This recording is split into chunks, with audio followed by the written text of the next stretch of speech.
cocina, incluso el recetario, aunque solo se conserve uno, pero sabemos que tenía muchos recetarios, que los cocineros eran gente apreciada, no eran esclavos, era gente que se les pagaba. Y entonces aquí tenemos a uno que no tampoco es esclavo, le pagan en un restaurante, y Diego Lavado, maravilloso. Y maravilloso, ya decía, porque hemos acudido a los cocineros del Bidasoa y resulta que iban un paso por delante de nosotros, ya estaban investigando. Habían hecho ya arqueología culinaria, ¿no?, de los platos del Bidasoa, y claro, ahí se encuentran con muchos ingredientes romanos, pero además ellos lo que han hecho es ahondar en esto y están cocinando, y la pena que con esta mierda pandemia pues que no pueden traer un plato y probar un poquito, ¿no?, que es lo suyo, y son cosas que íbamos a hacer además, ¿eh? Sí. Pero bueno, pues se ha quedado en esto, pero de todas maneras lo vamos a disfrutar. Muchas gracias por venir. Y les cedo la palabra y eso, ya. Bueno, Achaldeón, buenas tardes. Bueno, muchos ya me conocéis, sois alumnos míos. Sí. Entonces, algunas cosas de las que voy a decir ya las sabéis de sobra, igual un poco más que yo incluso. Y nada, pues brevemente, bueno, ya sabéis, estamos en Oyaso, un asentamiento vascón romano, ¿sí? Y, bueno, en clase ya vimos, pero los que no sois alumnos míos, pues digo ahora también que los vascones y otros pueblos que habitaban en el territorio, pues aquitanos al norte de los Pirineos, en el resto de Guipúzcoa, bárdulos, caristios, sí que participaron en el ejército romano, sí. Normalmente en las cortes auxiliares, pues entre los aquitanos encontramos 5, entre los vascones 2, los bárdulos tenían otra, los caristios también, ya una vez alcanzada la ciudadanía romana, podían participar en las legiones, en los pretorianos, en las cortes urbanas de Roma, que eran, salvando las distancias, una especie de policía municipal de Roma, ¿sí? Y las guardias personales de varios generales, como pues, los verones, que habitaban en La Rioja Alavesa, los carnavuritanos, ¿sí?, en la guardia del emperador Augusto. Y bueno, pues los caristios, ya sabéis, siempre lo digo, sí, pues estuvieron en el muro de Adriano, en Inglaterra. También vemos vascones en el Rin contra los germanos, en el norte de África, caristios en el norte de Italia. Bueno, que estarían bastante familiarizados con la dieta que vamos a comentar ahora. Bueno, ya sabéis, el ejército romano era una potencia militar, y Roma consiguió crear ese imperio y mantener ese imperio gracias a esa maquinaria y a esa organización. Para eso, importantísimo, estaban muy bien alimentados. El ejército, los soldados, el Estado, el emperador, las autoridades romanas se preocupaban de que estuviesen muy bien alimentados. Y no era para menos, porque los soldados no se quedaban simplemente haciendo guardia en sus campamentos, no hacían simplemente labores de patrulla. Diariamente quemaban hasta 5.000 calorías, que es muchísimo, ¿sí? Hoy en día comparable a los deportistas de élite. Pues eso, más allá de la vigilancia de las patrullas, hacían maniobras, entrenamientos, marchas de varios días. Durante esos días que estaban de marcha, cada vez construían un campamento para dormir, con sus terraplenes, sus fosos, vaya, estaban bien curtidos, ¿sí? Y en tiempos de guerra aún quemaban más calorías, hasta 6.000, que es una barbaridad, incluso hoy en día, ¿sí? El rancho, bueno, normalmente era el almuerzo y la cena. El almuerzo solía ser algo bastante frugal, pues un pan con fiambre, con queso, unas gachas, que ya veremos qué son las gachas, ¿sí? Y predominan normalmente los cereales, la carne y el queso. Y eso, el 78% eran carbohidratos, ¿sí? Como los deportistas de hoy en día, bueno, más o menos, ¿sí? En esto del rancho también hay una curiosidad, bueno, había un tribuno militar encargado de que no se cometían abusos ni corrupteles, porque había soldados que igual conocían el que repartía el rancho, ¿no? Entonces el tribuno se tenía que encargar de que todos recibían la misma ración, de que no había sobornos, de que no había amiguismos, ¿sí?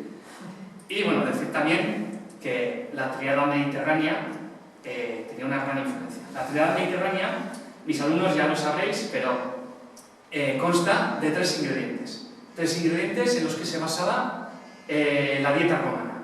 y, bueno, por ende, todo el imperio, que eran los cereales, el aceite de oliva y el vino de uvas, ¿sí? Esos tres ingredientes, ya hemos dicho, los legionarios normalmente comían bastante más cereales, y bueno, el aceite, la zona del Mediterráneo sí, pero al norte era más difícil, ya lo hablaremos.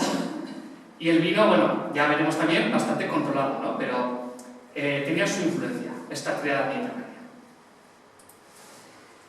Y bueno, pues ya durante la batalla, decir que un poco cambiaba, ¿sí? Cambiaba ese rancho. Bueno, pues como hoy en día también, ¿no? Cuando los soldados entran en batalla, ya pues les dan un kit de comida de batalla, ¿sí? En este caso era parecido.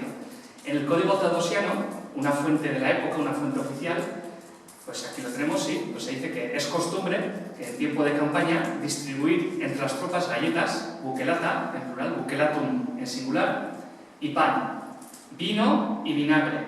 Este vinagre no es el vinagre de las ensaladas, luego veremos, es una bebida, ¿sí? Es una bebida muy hidratante que luego comentaremos. Así como lardo, muy importante, y que sustituía al aceite en algunas zonas, y cordero, ¿sí? Y bueno, pues entre Íñigo y yo estuvimos un poco comentando toda esta información y nos pareció muy curioso el tema de las galletas, ¿sí? Porque eran unas galletas hechas a base de harina, aceite, agua y sal, a veces le echaban un poco de orégano, o según la zona pimienta, alguna otra especia, y eran galletas deshidratadas. Las pasaban 2 veces por el horno, pesaban muy poco y pues era este alimento que, bueno, pues estaban en batalla, en una marcha, y pues si le entraba la pájara, pues echaban mano de estas galletas, o bueno, pues era como una especie de aperitivo, podríamos decir como estas barritas energéticas de hoy en día, ¿sí? Bueno, más o menos. Y nos pareció curioso, y hablando con Íñigo, bueno, pues Íñigo, una imaginación terrible, es un chef magnífico, y bueno, le dio una vuelta, y bueno, pues nos salió, bueno, salió un plato muy interesante. A un lado tenemos las bukelata, el bukelatum, que sería según la receta tradicional, que serían unas galletas saladas, igual un poco sosas, ¿sí? Y bueno, pues a la derecha tenemos la obra de Íñigo. Sí, a mí me encantó. Se me hizo, cocinó delante mía y se me hizo la boca. Bueno, la verdad que, bueno, buenas tardes a todos.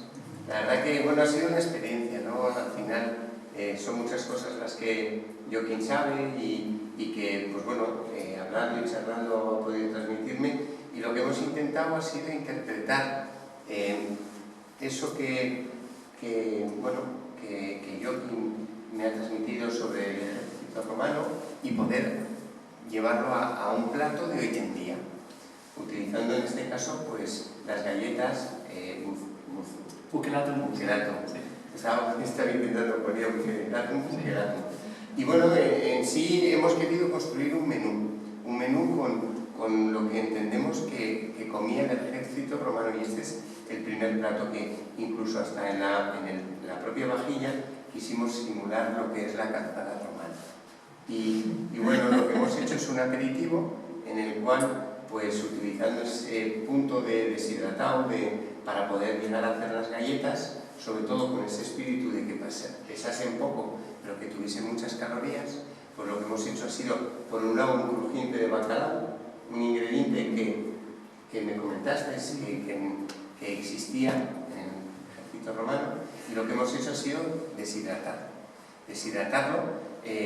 El bacalao de por sí ya tiene mucho sabor, porque el bacalao normalmente previamente está salado, y al deshidratarlo coge un poquito más. Y entonces en una galleta hecha a base de harina, agua y aceite, lo que hemos hecho ha sido extenderlo, ese polvo de bacalao deshidratado, y luego lo hemos frito.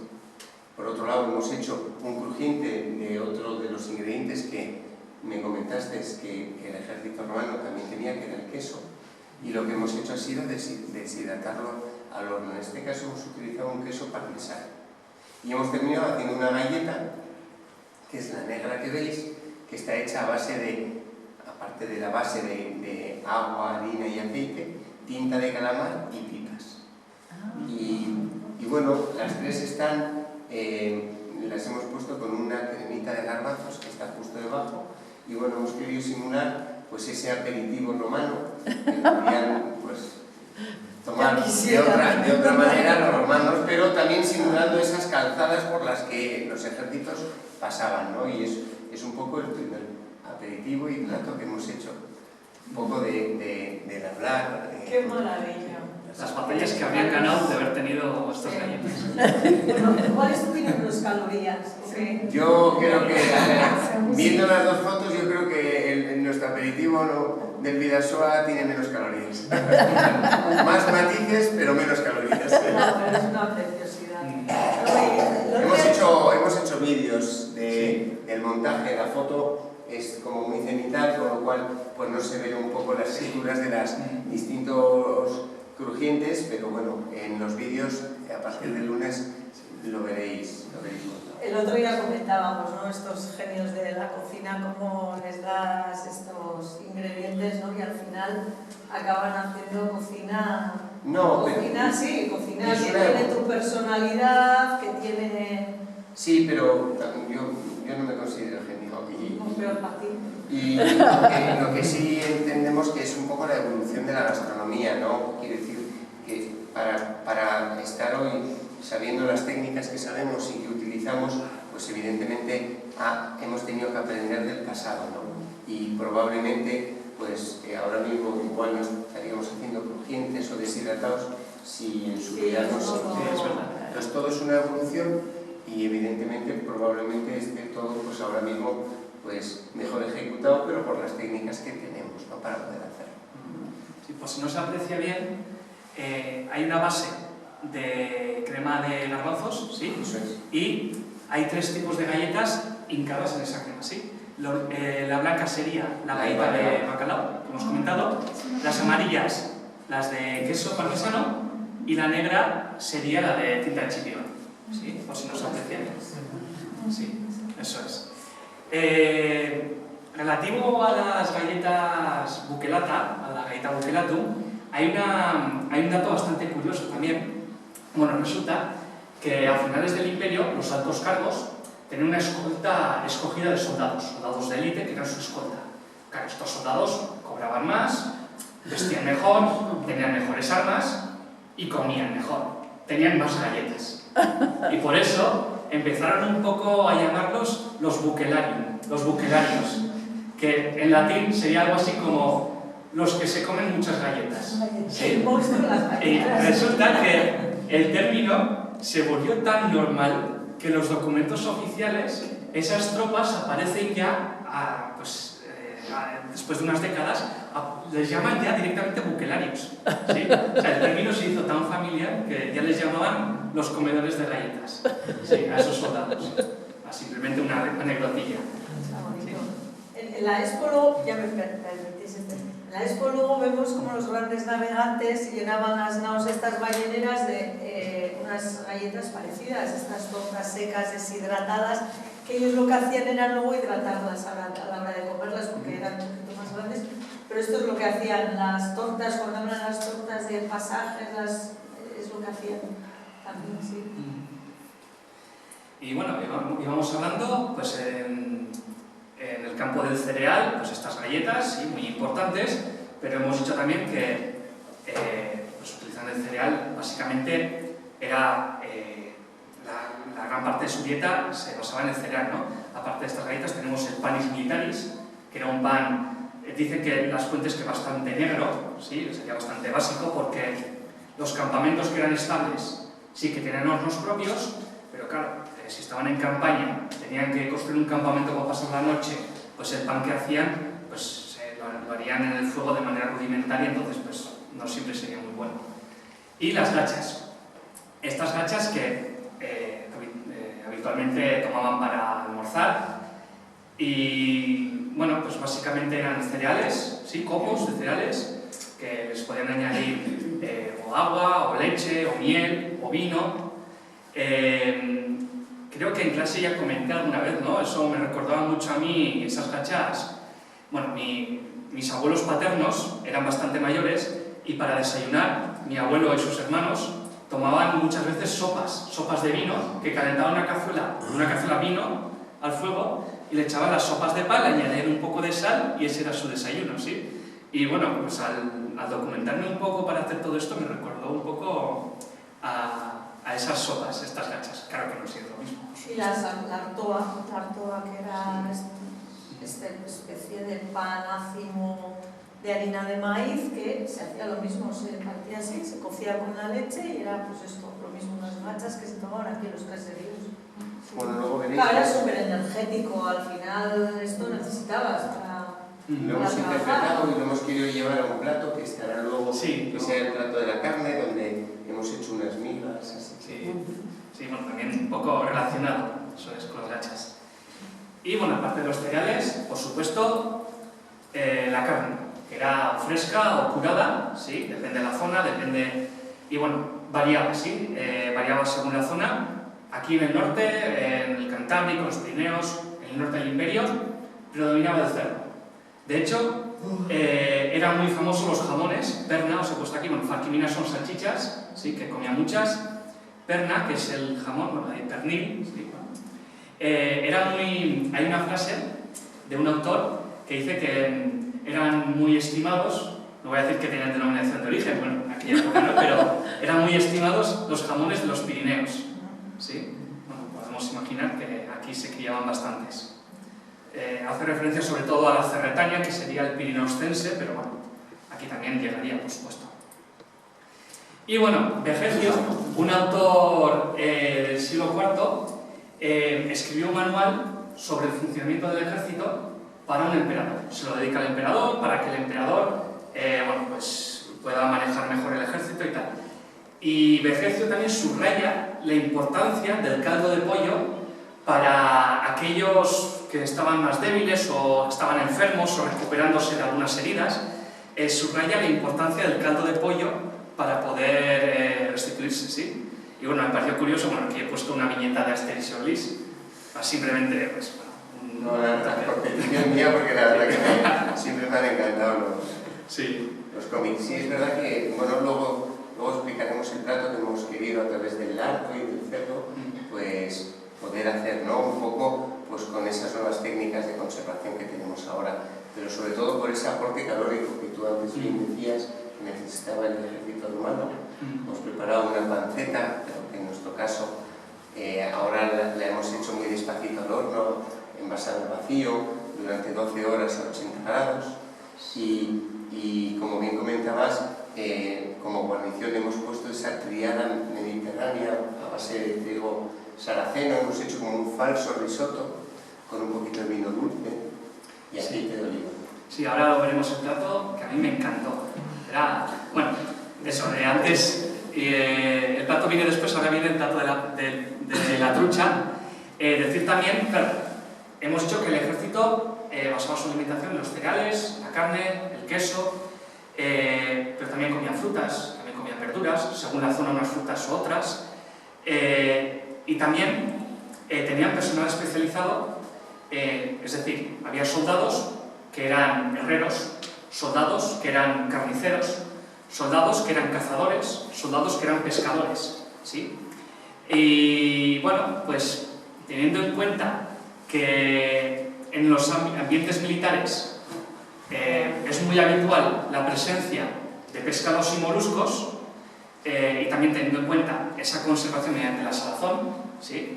Pues Íñigo también pues, diseñó este plato basándose en estas premisas. Bueno, aquí hemos intentado transmitir la importancia que tienen los métodos de conservación que se utilizaban, y en este caso la salazón. Entonces, lo que hemos pretendido es, bueno, primero utilizar un producto local, en este caso de Iparralde, que es la trucha de banca.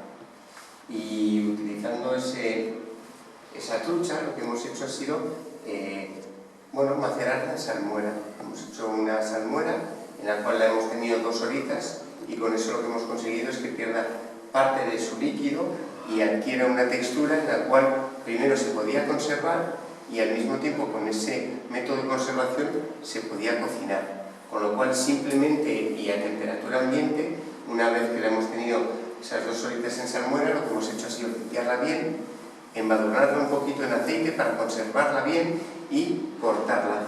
Y debajo le hemos puesto una cremita de ajos asados y en este caso unas verduritas por encima, algo muy sutil y muy suave, porque lo importante en este caso del plato, lo que queríamos era poner en valor ese método de conservación que era la salazón, que hoy en día lo utilizamos no solo para conservar, sino como técnica a la hora de preparar, pues lo podemos hacer con un buen chicharro, con un verdel, y con eso lo que conseguimos es que pierda parte del agua, del lomo del pescado, y quede con una textura muy agradable para comerlo a temperatura ambiente. Y este sería el segundo plato del menú. ¿Y qué pescado es? Trucha. ¿Y de dónde? Es una trucha, vamos a decir, asalmonada, que está en Iparralde, en la zona de Saint-Jean-de-Pied-de-Port, que se llama banca. Son unas truchas grandes de aproximadamente 6 kilos. En este caso, ya cultura. Sí, de hecho, bueno, algunos ya sabéis, aquí en la Guetaria La Hortana, no la Guetaria de al lado de Zarautz, en la Guetaria que está al lado de Bayona, se encontraron unos talleres, unas factorías de salazón, ¿sí? Por lo tanto, nos viene como anillo al dedo el tema de la trucha. Además, también hay un autor del siglo V que reconoce la fama de los pescados y de los crustáceos de Lapurdum.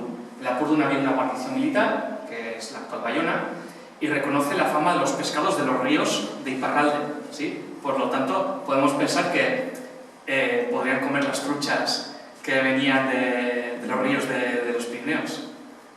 Eso es. Esto lo habéis grabado y está, ¿no? ¿Se puede...? Sí. Bueno, esto lo hemos hecho juntos porque previamente nos hemos preparado para yo entender mejor cuál era la alimentación del ejército romano y ver cómo poder trasladar los elementos importantes de su alimentación en los distintos platos. Es que a mí, por ejemplo, estas técnicas, como es la técnica de salazón del bacalao, pero esto que se suele hacer en las cocinas y en casa, incluso de poner los lomos con sal, sí, con presión para quitarle justo eso el es. agua, y lo tienes en el frigo y luego para ensaladas es maravilloso. Sí, al Es final una técnica muy sencilla. es cubrir, bueno, ahora mismo podríamos cubrirlo, para que os hagáis una idea, con sal gruesa, incluso ahora, entonces no había azúcar, pero ahora mismo podríamos hacer 3 partes de sal gruesa y una de azúcar y cubrir, en este caso, una trucha o un salmón, un lomito de salmón sin piel, por los 2 lados con un poquito de eneldo, y lo dejamos con una bandeja encima y una debajo con un poquito de peso. Pues a partir de la 1h30 podemos decir que ya lo que queramos que se macere y que se cure. Entonces, si lo queremos más jugoso, pues 1h30. Si queremos que esté un poquito más, pues eso, con una textura un poquito más durita, que esté como más hecho, pues lo podemos dejar 2 y 3 horas. Y al final nos sirve, como tú has dicho, para poder cortarlo incluso en taquitos, o si no, cortarlo en lonchas finas. Pero es algo que podéis hacer en casa y que queda fabuloso. Siempre con pescados como salmón, así como grasos. Sí, siempre es mejor hacerlo, sí. Con pescados azules también, vamos a decir con verdel, normalmente también queda muy bien. Probarlo porque es cuestión. Para verano es de verdad, es una... Y no tardáis nada en coger eso, sal gruesa y el lomito sin piel, cubrirlo por encima y por abajo. Y yo ahora le añadiría por 3 partes de sal, una de azúcar. Entonces no se podía porque el azúcar no... Pero miel. Y hecho toda esa presión para que se deshidrate y veréis que cambie pierde... la textura, entonces tiene como la textura del salmón ahumado. La Eso textura es. es Se una humedece textura la sal seca. porque la sal lo que hace es que rompa las fibras y pierde ese punto, vamos a decir, se deshidrate un poquito el pescado y al final se cocine. Es una técnica de conservación, pero al mismo tiempo de cocción. Qué hambre, por Dios. Como cuando le echas limón. Sí, ahí se está macerando, marinando más. Sí, bueno, el tema del azúcar, luego lo comentaremos, ¿no? Pero una de las únicas maneras que tenían de endulzar los alimentos era la miel. era la miel, ¿sí? No, Con los dátiles. sí, con otro tipo de frutos, pero sobre todo la miel. Sí, eso es. Ahora con monitos, ¿no? ¿Perdón? Con monitos es lo que hace bien ahora. Sí, todo lo que sea graso, pescados grasos. Sí, incluso los tatakis y técnicas de cocción más asiáticas, primero lo maceran en sal y luego lo doran solo por las partes exteriores, porque la parte de dentro la dejan crudita.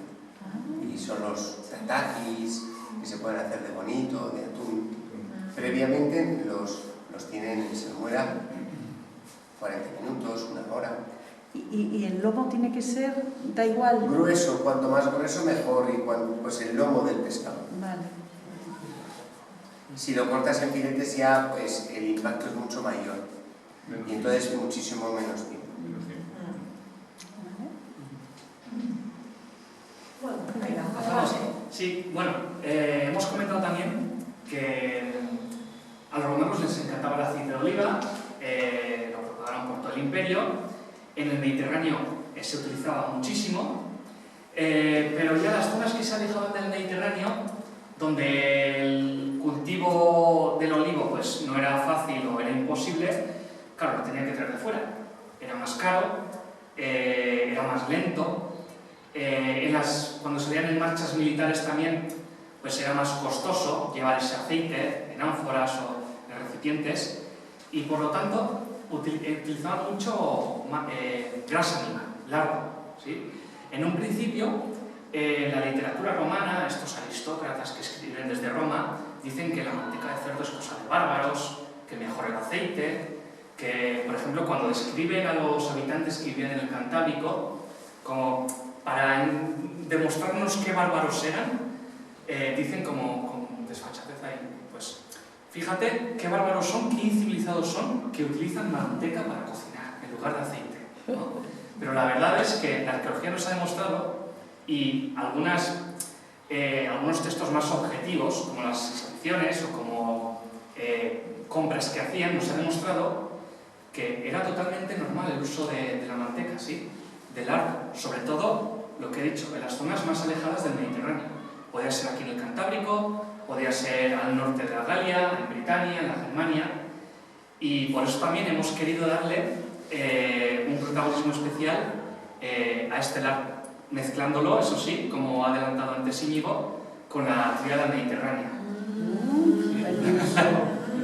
Este es el mejor lado. Bueno, aquí sobre todo también había que darle la importancia a ese aporte calórico que necesitaba el ejército para todas esas calorías que consumían, que la verdad que es una borrada. Y bueno, hemos querido representar también ese elemento importante, no las gachas en sí mismo, pero sí hemos hecho unas migas que las hemos salteado previamente con esa grasa del lardo que están alrededor. Hemos querido representar también esa parte importante de la triada mediterránea, en la que hemos cocido teo sarraceno y con una mezcla de una cremita que hemos hecho de setas, con una reducción de oporto, vino dulce, pues hemos hecho ese falso risotto que está debajo de la panceta, que le hemos hecho a baja temperatura. Simplemente le hemos envasado al vacío, le hemos tenido 12 horas a 80 grados y simplemente le hemos cortado en cuadraditos y le hemos calentado.